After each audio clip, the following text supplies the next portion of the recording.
tubifurije kugira ibihe byiza abakunzi ba radiyo televiziyo n'uriya mashariki. uyu ni umwanya w'amakuru mu kinyarwanda yo ku itariki ya 13 z'ukwezi kwa munani 2024. amakuru agiye kugaruka kuri izi ngingo z'ingenzi zikurikira.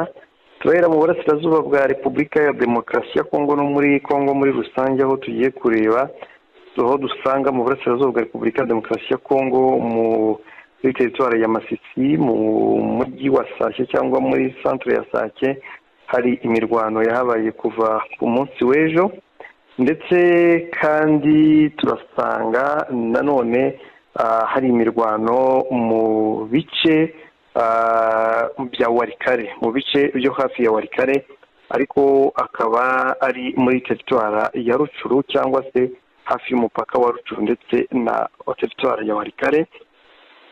ayo ni amakuru ajyanye n'urugamba, ariko mu yandi makuru mu burasirazuba bwa Repubulika ya Demokarasi ya Kongo turaza kugera i Kinshasa, dusanga yashyizweho abayobozi b'urwego rw'ubutasi rwitwa ANR ndetse n'abayobozi ba Sena cyangwa se abahagarariye Sena yo ya Repubulika ya Demokarasi ya Kongo, aho ndetse bisa n'ibyatunguranye cyane, aho Jean Michel Samarukonde yagizwe umuyobozi wa Sena. mu yandi makuru yo muri Repubulika ya Demokarasi ya Kongo turaza gusanga habayeho kuba imipaka cyangwa se umupaka wari wafunzwe wa Repubulika ya Demokarasi ya Kongo n'igihugu cya Zambia. iyo mipaka yongeye irafungurwa. turaza kugera mu Rwanda kandi naho hari amakuru atandukanye, by'umwihariko amakuru akurikira irahirajyanye kubaho perezida wa Repubulika y'u Rwanda. amakuru mugiye kugezwaho nanjye umushakamba muri simfatanije na Sentama. wiriwe ute, umeze ute? neza, namwe mwiriwe neza? natwe ni amahoro. Yego. uyu munsi wo ku itariki ya 13 z'ukwezi kwa munani 2024, nk'ibisanzwe abantu baba bategereje amakuru y'imirwano, ariko se nk'umuntu wabikurikiranye hafi, ubwo tuhita tujya mu buryo burambuye Masisi, Sake ndetse no muri biriya bice bya buriya hari ni mu mupaka, reka tuhite ku mupaka wa Rucuru ndetse na Warikare. imeze bite? Ni koko habaye imirwano ejo ku munsi w'ejo, ku buryo nka Sake muri teritwari ya Masisi, ariko n'ahangaha hegera Igoma. twumvise ko M23 yahannye bikomeye FARDC. ahandi habaye imirwano n'ahitwa Rushaki ni muri Warikare, ariko ku mupaka neza na teritwari ya Rucuru, aho barwanye. noneho FARDC n'abafatanya nayo baza gukubitwa bahungira ahitwa Bureusa. kugira ngo nawe warabikurikiranye neza, ariko ibingibi byabaye Sake kandi urabizi neza, ngira ngo amakuru urafite. bambwiye ko M23 yahannye bikomeye FARDC.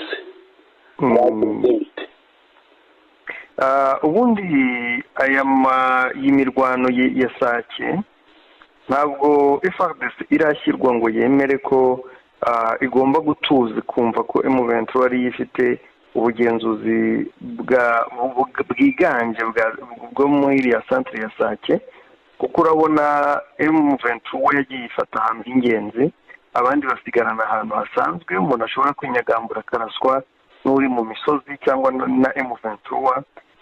rero kuri bo birashoboka ko ari ikintu baba bifuza kuzigamba, bavuga ngo bagaruje Sake cyangwa bavuga ngo bafashana, cyane ko ari imwe mu ishema bashaka kwigamba. rero bagabye ibitero bigabwa n'aba FARDC n'abarundi ndetse n'aba FDLR.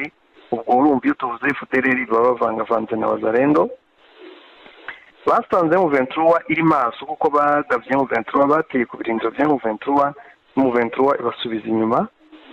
ariko nk'ibisanzwe umenya bagira ukuntu babumva ko iyo M23 icecetse yaba yasubiye inyuma, cyangwa bakumva ngo M23 hari abasirikare boherejwe ahandi, ikumva ko ari abasirikare ba M23 bisake bagiye nabo bakongera bakataka. kuko ni ibintu bigoye kubisobanura, kuvuga ko bakubitwa buri munsi bakongera bagatera M23.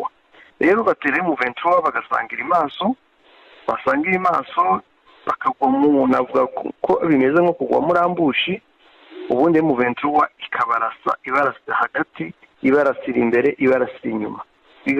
Akaba ari imirwano ikunda gutanga umusaruro w'abasirikare benshi ba FARDC cyangwa bo ku ruhande rwa FARDC bapfuye, abandi bagakomereka, ku buryo bivugwa ko M23 rwose yanze no gutwara amatekwa, kuko amatekwa nyinshi zari inkomere, ibona yabigiye kwiruhiriza ubusa, yisubirira kuko yabakubisa benshi bavuye hafi y'ibirindiro bya M23, yisubirira mu birindiro byabo, irabihorera, nabo bageraho nyine barakambakamba, bashoboye kugenda bakambakamba, n'abashoboye kugenda barihirika, n'abandi bahura na bagenzi babo barabafata basubira mu birindiro byabo. M23 nayo yiturije bareba, ku buryo wibaza impamvu FARDC n'abafatanyabikorwa bayo bahora bajya mu mboni z'imbunda za M23 kandi bazi neza ko M23 ihari. Ngira ngo wenda nawe nk'umusesenguzi wabona ari iyihe mpamvu ibatera kwishora mu mboni z'imbunda za M23?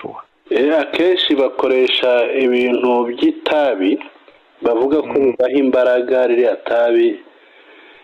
Noneho bamara kurinywa, kenshi bagenda bamaze kurinywa, ugasanga bo bavuga ko ribamara ubwoba, noneho bagenda bameze nk'abiyahura.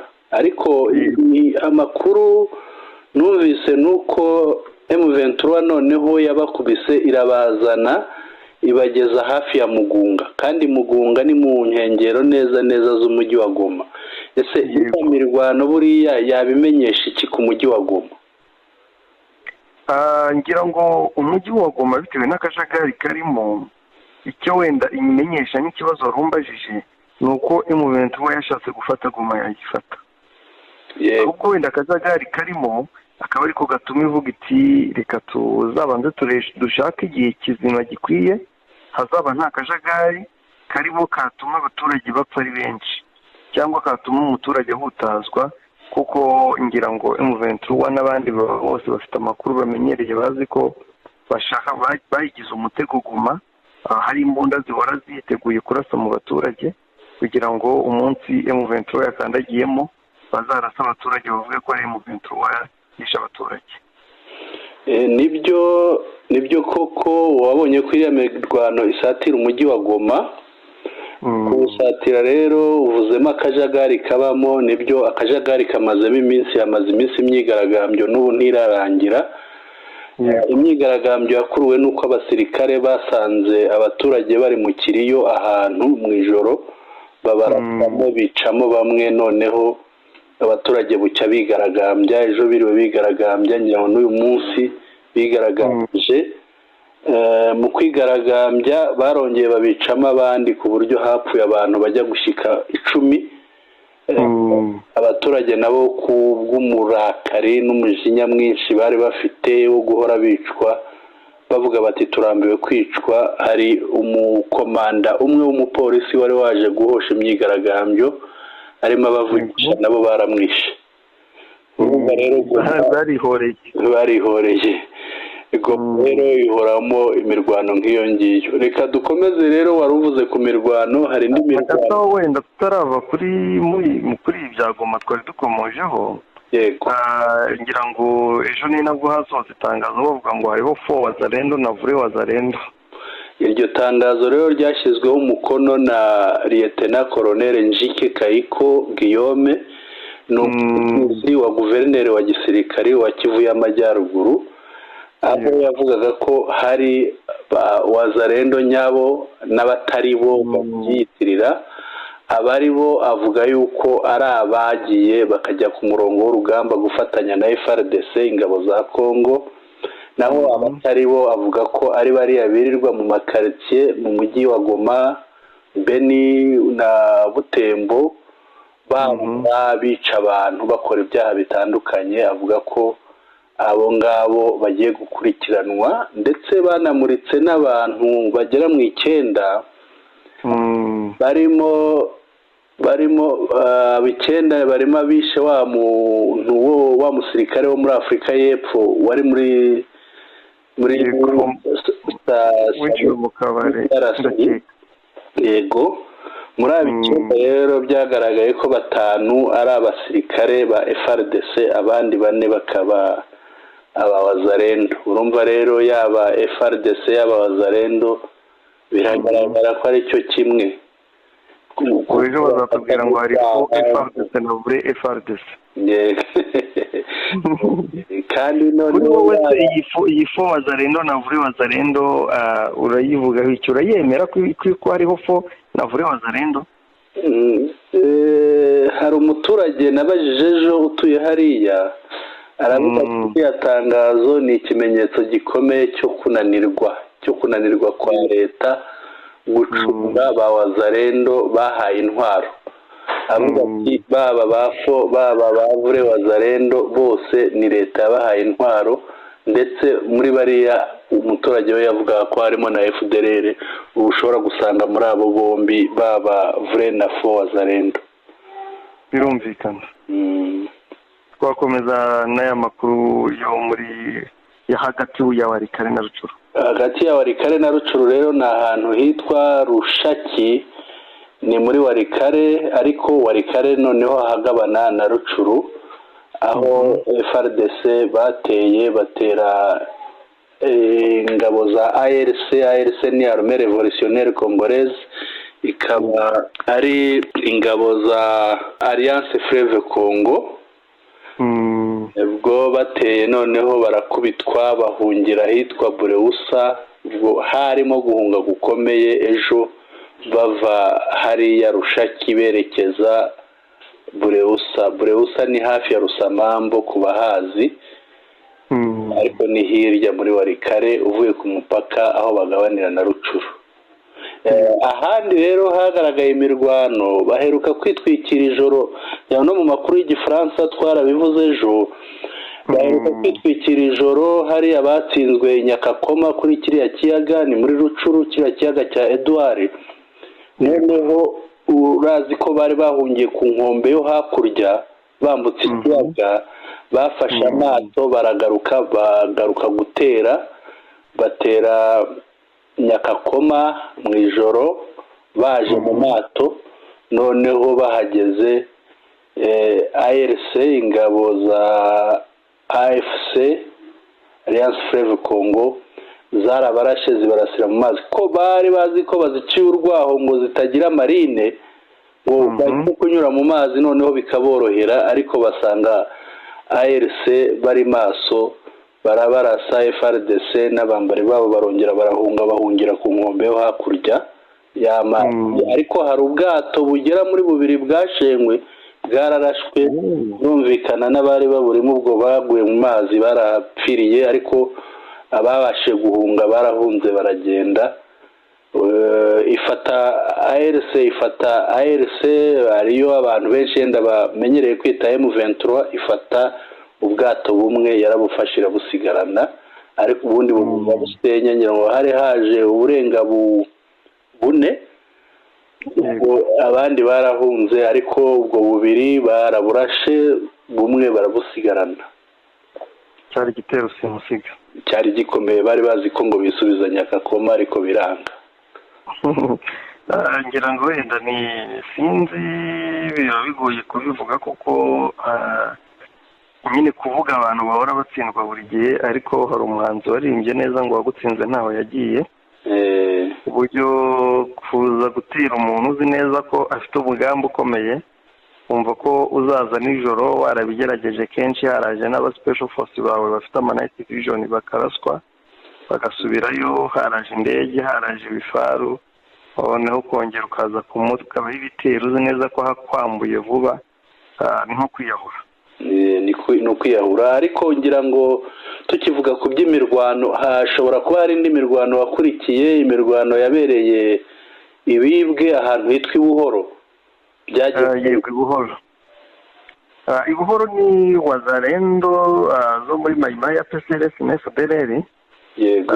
Zagabye ibitero kuri M23, ariko zigamije gusubiza M23 kuko basa nkaho batarakira ko M23 iri kubatsinda ibajyana mu mashyamba ya Warikare. Ntabwo bashaka kuzajya muri Warikare nubwo n'ubundi hazagera yongerere bitewe no gukomeza kwinangira baza kugaba ibitero kuri M23. Rero bagabye ibitero kuri M23 bibwira ko M23 ititeguye cyangwa se itari maso, ariko basanga M23 iri maso, irabareka binjira hafi mu bice byayo, ubundi ibarasa umugeni, ibarasa imbere n'inyuma, yaba bari imbere abari hagati n'abandi, ku buryo hapfuye benshi cyane. Aho hapfuye abantu bagera muri 30 bo ku ruhande rwa Wazalendo ndetse na FDLR. Numva n'abasirikare benshi ku rugamba, birangira abandi bakijijwe n'amaguru barahunga. Rero muri biriya bice n'uyu munsi cyangwa n'ejo dushobora kumva ngo barwanye bitewe n'uko niko bari gusunika, ni ibice bari gusunikiramo Wazalendo na FDLR bazikura cyangwa se basukura ibice bafashe bya Masisi nk'uko byabaye muri Rucuru, bakabirukana. Rucuru yose uyu munsi kabiri mu maboko ya M23. Ni n'umugambi nanone M23 ifite muri Masisi, ariko muri Masisi ubona ko itashyizemo imbaraga nyinshi, gusa wenda n'igihe cyayo kitaragera cyo kubirukana ngo bakure muri biriya bice byose bisigaye. Yego, hari abantu benshi badukurikira nabonye kandi babaye bibwe bahazi, reka tubakumbuze wenda tunahababwire. Iyo uva i Goma unyura ahitwa Ikabati, ukanyura Kirorerwa, ukamanuka Burungu, ugahinguka Gicanga ukamanuka ahitwa Muhongozi, ugafata umuhanda w'ibumoso utaye ujya Mweso, ukinjira ahitwa Goriba ukasohoka winjira muri Mpati, ukamanuka Inyange ugafata umuhanda witwa mu Kivuruga ukahava uzamuka, ushobora guca ahitwa Ikinene cyangwa ukazamuka ahitwa Icyitso. Iyo uri Icyitso rero umanuka ujya Buhoro twavugaga, kugira ngo Buhoro aho bakubitiwe bamwe bamanutse ahitwa za Ronga, bakomereza Iburende no gukomeza no gutorongera epfo za Pinga. Reka dukomeze. Byiza cyane, urakoze, kuko abantu baba bakeneye no kuhamenya, kuko hari abavukiye mu mahanga bakeneye, ariko bakabwirwa ko iwabo ari wenda nk'Ibuhoro cyangwa se Libwe, baba bakeneye kumenya izo nzira ndetse n'iyo misozi. Rero reka tuve mu burasirazuba bwa Repubulika ya Demokarasi ya Kongo tunyarukire Kinshasa, aho hashyizweho abayobozi b'urwego rw'ubutasi ANR, aho watubwira abashyizweho. Abayobozi bashyizweho urwego rwa ANR ni impine y'Igifaransa, ni Agence Nationale de Renseignement, bisobanura ni urwego rw'iperereza, ni urwego rw'igihugu rw'iperereza. Umuyobozi mukuru rero warwo yitwa Karambayi Mpoyi Joseph, yungirijwe n'ushinzwe serivisi z'imbere mu gihugu witwa Muhenze Kirembe Louis Ludovic. Hakaba kandi ushinzwe serivisi zo hanze y'igihugu witwa Nyimbu Ntumba Augustin. Hakaba ushinzwe serivisi y'ubwunganizi Departement d'appui witwa Mambabwa Zero Filimoni. Noneho ejo rero habayeho no gutangaza ko iteka rya perezida rishyiraho urundi rwego, irindi shami muri uru rwego rwa ANR, ishami ryitwa Departement d'investigation financière DIFU. Bivuze ngo ni ishami rishinzwe iperereza ku bijyanye n'ubukungu n'amafaranga. Iri shami rero ryashyizweho n'iteka rya perezida, rikaba ryarasomwe n'umuvugizi wa Perezidansi ya Repubulika ya Kongo witwa Tina Salama. Akaba ari umuvugizi wo muri Perezidansi ya Repubulika Iharanira Demokarasi ya Kongo. Iri shami rero rishya riyobowe n'uwitwa Kabuya Muramba Alex. Abayobozi rero bagize ANR ku rwego rw'igihugu n'abo ngabo, hamwe n'iryo shami rishya ryashyizweho n'umuyobozi waryo tumaze kumva. twakomeza. nta gihe kinini gishize habayeho guhindura abayobozi, urumva abayobozi bahinduwe cyangwa basimbuwe nta gihe kinini bari bamaze, kuko ndumva nta mwaka urashira habayeho impinduka muri uru rwego. Urabibona ari iyihe mpamvu? Ikirimo gukorwa aha ngaha ni uko Tshisekedi agenda atakaza icyizere cyangwa agira amakenga ku bantu bamukikije mu buyobozi. Usanga bimutera ubwoba cyane cyane ko wabonye n'amakimbirane avuka hagati y'abayobozi muri Kinshasa. Rero agenda ashyiraho abantu yizeye bamwumvira, abona ko bamwumvira batashobora kumurwanya. Ni muri urwo rwego rero izi mpinduka zose zigenda ziba. Ntabwo ashobora kuzisanga abaye nka wa mugabo wirukanye umugore ahubwo niko akazana uri Mirabunguri. Ibyo nabyo birashoboka. Kuko nkeka byanagirana isano n'aba bandi yavuze ngo bagize na kudeta, ya kudeta nubwo yari ikinamico, ariko umwe mu bayobozi n'ubundi b'inzego z'ubutasi yajyanwe mu nkiko ashinjwa ngo kuba urwego rw'ubutasi rwarabigizemo uruhare cyangwa se uburangare. Reka turebe noneho ku bayobozi ba Sena ya Repubulika ya Demokarasi ya Kongo, aho twavuga ko byatunguranye ubona uyu muyobozi perezida wa Sena Jean Michel Samakonde yagarutsemo ko yabaye umuyobozi wa Sena ariko yarasanzwe ari minisitiri w'intebe. Ukabona ko gisa nkaho muri Kongo cyangwa muri iyi minsi, muri iyi manda nshya ya Tshisekedi harimo n'ubundi kwisubiza imyanya y'imbere cyangwa ikomeye n'ubundi yabahoze bamuri hafi. Reka mpere kuri icyo uvuze cyo kwisubiza imyanya ku bari basanzwemo. Iki nicyo cyane ko Samakonde Jean Michel uyu nguyu yari asanzwe ari minisitiri w'intebe, akaba yarasimbuwe n'uriya mudamu uriho. Uyu Samakonde yagizwe umuyobozi wa Sena, yatowe ejo. No mu makuru yo mu Gifaransa twarabitangaje, twaramuvuze.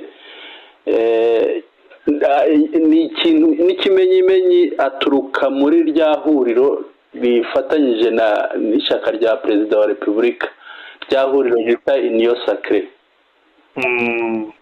Yungirijwe rero na visi perezida wa mbere akaba yitwa Kalala Jose. Visi perezida wa kabiri yitwa Modeste Bahati Rukwebo. Uyu Rukwebo nawe yari asanzwemo. Ubundi yari perezida wa Sena. Hakaba uwo bita raportere ni nk'umwanditsi n'ushinzwe inyandiko mvugo z'ibyemezo bafashe. Raportere yitwa Nefertiti Ngundianza Kisula. Akagira rero umwungirije uwo bita raportere wa kabiri witwa Jean Claude Bayende. Uyu nguyu akaba akomoka mu ihuriro riyobowe na Constant Mutamba. Uramwibuka, ni minisitiri w'ubutabera, kugira ngo uramwibuka muri ziriya manza yaciye z'urupfu duheruka gutangaza. Hariho rero undi witwa Kestere ni ururimi rw'igifaransa ariko bisobanura n'ushinzwe ubuyobozi, administration cyangwa administration.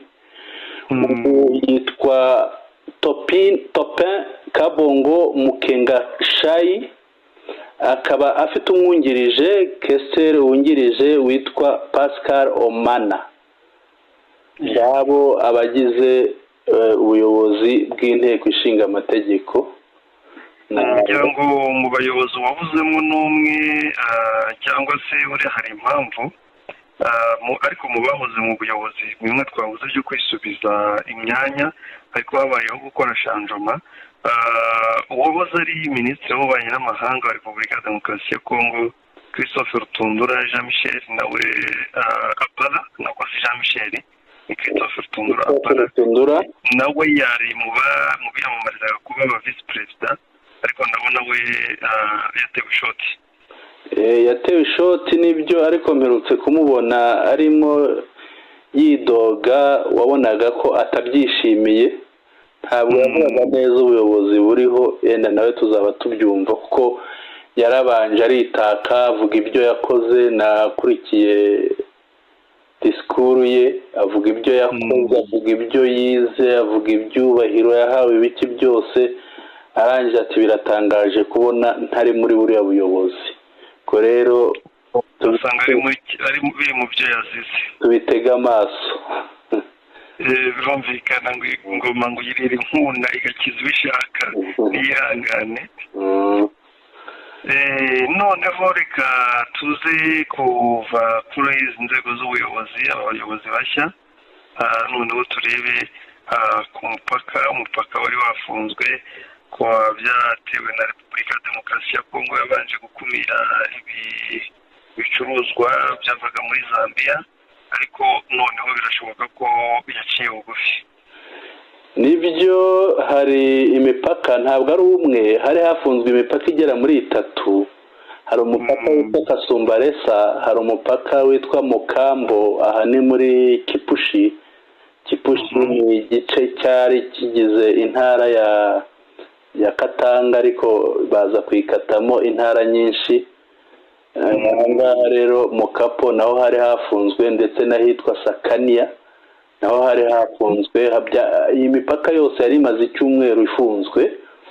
Zambia yari yasabye Kongo, Repubulika Iharanira Demokarasi ya Kongo, kubanza gukemura akavuyo k'imbere muri yo, noneho baza kajyanye n'ubutwererane n'ubuhahirane, noneho bamara kugakemura imipaka ikazabona gufungurwa. Ejo nabonye Minisitiri w'ubucuruzi witwa Julien Paluku Kahongya, enda abantu bakurikiranye mbere amakuru ya Kivu y'Amajyaruguru baramuzi, yahoze ari guverineri mu burasirazuba bwa Kongo. Yarimo avuga ko barimo gukurikirana kugira ngo iyi mipaka ifungurwe. Uyu munsi rero iyi mipaka ikaba yafunguwe, ngira ngo ubuhahirane bwongeye. Birumvikana ni na byiza ku baturage ba Kongo, kuko Kongo niyo ikeneye Zambia kurusha uko Zambia ikeneye Kongo, nubwo byose ari magirirane. Yego. Reka tuze mu Rwanda ku makuru ahari, aho u Rwanda n'igihugu cya Eswatini cyangwa se Swaziland kimenye amasezerano akomeye. Yego, nibyo. U Rwanda n'igihugu n'ubwami, ngira ngo n'ubwami kuko kiyoborwa n'umwami. Nubwo tuvuga igihugu ariko n'ubwami. Ubwami rero bwa Eswatini, ngira ngo umwami wa Eswatini murabyibuka yari yaje mu irahira rya nyakubahwa Perezida wa Repubulika y'u Rwanda Paul Kagame. Yararyohewe rero, u Rwanda yararushimye, niko gukurikirana rero aza gusaba ko haba amasezerano, hakaba hasinywe amasezerano y'ubufatanye mu bya gisirikare n'umutekano, ubufatanye mu bya gipolisi, no guhana ubumenyi mu bijyanye na serivisi z'igorora. Serivisi z'igorora ni ziriya twahoze twita iz'amagereza. Yego. Kandi hakavanwaho na viza. Muri ayo masezerano hemejwe ko havanwaho na viza ku badiplomate. Aya ni amakuru dukesha RBA. Ngira ngo usibye na RBA, ahantu hose byagaragaye ko birumva byaciye kuri radiyo y'igihugu ndetse n'ibindi bitangazamakuru hafi ya byose byari byatumiwe, aho no ku mbuga nkoranyambaga ndetse n'amafoto y'iyo wacicikana. Yego. Reka turebe ku butumwa bwo gushimira nyakubahwa Perezida wa Repubulika y'u Rwanda Paul Kagame, by'umwihariko bwatanzwe na Dr. William Ruto, Perezida wa igihugu cyo muri East Africa cya Kenya. Dr. William Samoei Ruto, Perezida w'igihugu cya Kenya, yagize ati: ishyuka muvandimwe wanjye Perezida Paul Kagame kubwo kurahirira manda nshya ngo ukomeze uhindure igihugu cyawe cy'u Rwanda. Mu myaka 30 ishize, Abanyarwanda bashibutse mu kaga bahuye nako ka jenoside yakorewe Abatutsi muri Mata 1994. nyuma bakaba bamaze kugera ku iterambere ryo ku rwego rwo hejuru mu rwego rwaba urwa politike, demokarasi ndetse n'ubukungu. U Rwanda ni umunyamuryango w'agaciro w'umuryango w'ibihugu bya Afurika y'Iburasirazuba, w'ubumwe bwa Afurika ndetse n'umuryango mpuzamahanga. ni ubutumwa bufite icyo busobanuye gikomeye, ubutumwa buremereye cyane. ngira ngo ubutumwa bwatanzwe na benshi, by'umwihariko twanagaruka no ku butumwa bwatanzwe na generale Mukozi Kainerugaba ashimira abasirikare n'abapolisi bamaze amasaha arenga atahagaze nta guhina cyangwa bahinure amavi, kandi bagera igihe cyo kwiyereka bakiyereka neza cyane.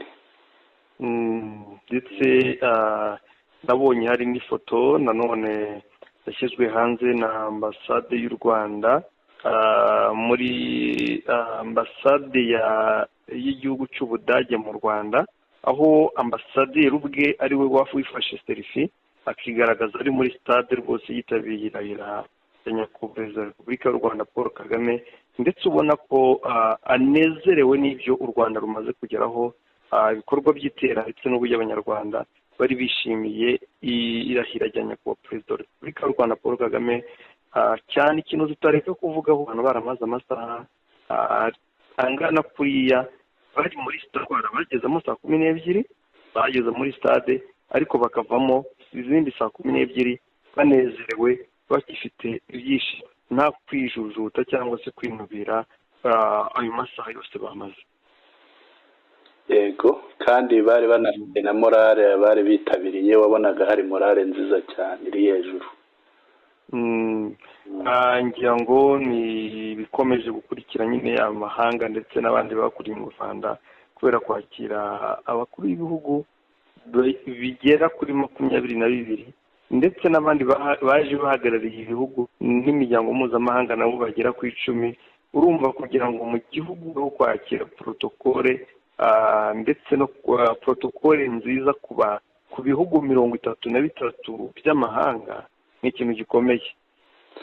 Ni ikintu gikomeye. U Rwanda rukomeje gushimisha amahanga, rurayakurura. By'umwihariko mperutse kubona uriya mudamu wiyamamaza muri ku mwanya wo kuyobora Leta Zunze Ubumwe za Amerika, Kamala Harris, aho yarimo aganira n'abantu ari imbere yabo, avuga ati banza yariyamamazaga avuga ati ni wowe ni wowe ni wowe, ariko ubwo biganaga ibyo babonye mu Rwanda. Birumvikana biganaga ibyo babonye mu Rwanda, kandi n'ibyo u Rwanda rukomeje gutera imbere, kandi ngira ngo u Rwanda rumaze kuba imboni ya benshi. Yego, nibyo. Reka dusoreze amakuru yacu aha, by'umwihariko kuko ni amakuru twibanze ku ngingo z'ingenzi zitandukanye, aho twahereye muri Repubulika ya Demokarasi ya Kongo mu burasirazuba, tugahera ku ntambara cyangwa se ku mirwano, ariko tukaza gusoreza amakuru yacu mu Rwanda. Ngira ngo abantu baba bafite amatsiko yo kumva amakuru y'Rwanda, gusa amakuru muri iki gihe hari kubera izi mpamvu z'agahenge tutanareka kuvugaho. Kinshasa avuga ngo agahenge, ndetse Perezida Tshisekedi ndetse na mugenzi we Lorenzo Wangora baravuga ngo bishimiye agahenge, ariko n'ubundi abasirikare ba Kinshasa ntibahweme kugaba ibitero kuri M23. Icyo ngicyo uvuze nibyo koko, ejo twarabivuze mu makuru y'Igifaransa, aho Lorenzo perezida wa Angola aho akubukiye mu Rwanda yageze i Kinshasa aganira na mugenzi we ku bijyanye n'ako gahenge. Bagaragazaga ko vuba aha ngaha Tshisekedi ashobora guca bugufi agashyikirana. Tubitega amaso. Reka tubitega amaso, ariko ubona ko iyi gahunda irimo uburyarya bwinshi zimwe n'izindi, uburyo ushobora kuzaba nyine bya nyiraruheshwa. Reka tubitega amaso. urakoze cyane. Reka twibutse abantu ingingo z'ingenzi zaranze amakuru yacu. Mu makuru yo mu burasirazuba bwa demokarasi ya Kongo twagarutse ku mirwano yagiye abera ahantu hatandukanye, ariko by'umwihariko Isake ndetse na Rushaki muri buriya ariko hafi y'umupaka wa Rucuru. Mu yandi makuru kandi ageze Kinshasa, tureba abayobozi b'urwego rw'igihugu rw'ubutasi ANR ndetse n'abayobozi bashyizweho ba Sena ya Repubulika ya Demokarasi ya Kongo. Tugaruka ku mipaka yafunguwe yari imaze iminsi ifunzwe ihuza Zambia n'igihugu cya Repubulika ya Kongo. Twagarutse mu Rwanda kandi tureba ku masezerano y'u Rwanda ndetse n'igihugu cya Eswatini cyangwa imipaka ya Eswatini cyangwa se Swaziland, ndetse tureba no ku butumwa bukomeje gushimira u Rwanda n'abanyarwanda, by'umwihariko banashimira Perezida wa Repubulika y'u Rwanda Paul Kagame ku byiza agejeje ndetse no kuba yararahiriye indi manda y'imyaka 5. Muvandimwe kandi mugenzi wanjye twabanye muri ayo makuru ya radiyo televiziyo Nuru ya Mashari, amakuru y'ikinyarwanda ku itariki ya 13 z'ukwezi kwa Munani 2024. Wakoze cyane. Wakoze umushakamba. Ugire ibihe byiza n'umugoroba mwiza. Yego, kandi twifurize n'ibihe byiza n'umugoroba mwiza abadukurikiye. nakagaruka. Nakagaruka. Ciao ciao.